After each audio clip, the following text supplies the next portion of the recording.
Fear is one of the greatest problems in life. A mind that is caught in fear lives in confusion, in conflict, and therefore must be violent, distorted, and aggressive. It dare not move away from its own patterns of thinking, and this breeds hypocrisy. Until we are free from fear, climb the highest mountain, invent every kind of God, we will always remain in darkness. There is no ideal in observation. When you have an ideal, you cease to observe.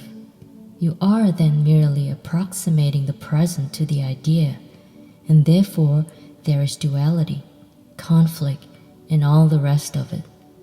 The mind has to be in the state when it can see, observe.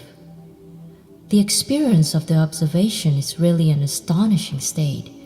In that, there is no duality. The mind is simply aware.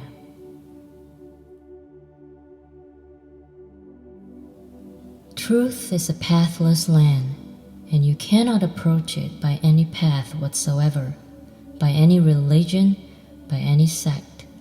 You have to be your own teacher and your own disciple. You have to question everything that man has accepted as valuable, as necessary. The world is not something separate from you and me. The world, society, is the relationship that we establish or seek to establish between each other. So you and I are the problem, and not the world, because the world is the projection of ourselves. And to understand the world, we must understand ourselves. That world is not separate from us. We are the world, and our problems are the world's problems. The very desire to be certain, to be secure, is the beginning of bondage. It's only when the mind is not caught in the net of certainty and is not seeking certainty that it is in a state of discovery. From innumerable complexities, we must grow to simplicity. We must become simple in our inward life and in our outward needs. But if one observes, one will see that the body has its own intelligence. It requires a great deal of intelligence to observe the intelligence of the body. You only learn when you give your whole being to something. When you give your whole being to mathematics, you learn. But when you are in a state of contradiction, when you do not want to learn but are forced to learn, then it becomes merely a process of accumulation. To learn is like reading a novel with innumerable characters. It requires your full attention, not contradictory attention.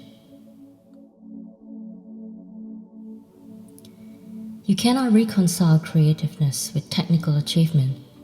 You may be perfect in playing the piano and not be creative.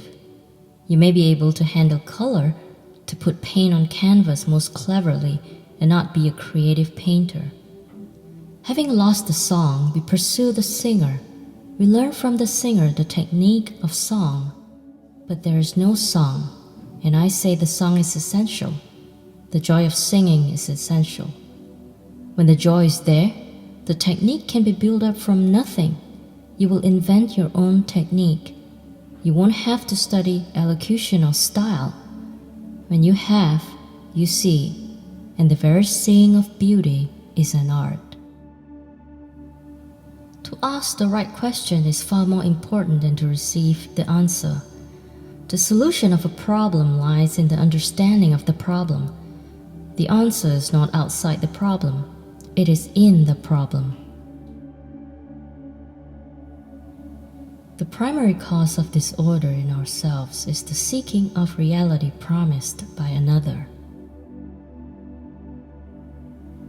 Passion is a rather frightening thing because if you have passion, you don't know where it will take you. It is love alone that leads to right action. What brings order in the world is to love and let love do what it will. Find out for yourself what are the possessions and ideals that you do not desire. By knowing what you do not want, by elimination, you will unburden the mind, and only then will it understand the essential which is ever there. A man who says, "I want to change, tell me how to," seems very earnest, very serious, but he is not. He wants an authority whom he hopes will bring about order in himself. But can authority ever bring about inward order? Order imposed from without must always breed disorder. To be free of all authority, of your own and that of another, is to die to everything of yesterday, so that your mind is always fresh, always young, innocent, full of vigor and passion. It is only in that state that one learns and observes, and for this, a great deal of awareness is required, actual awareness of what is going on inside yourself, without correcting it or telling it what it should or should not be. Because the moment when you correct it, you have established another authority, a censor.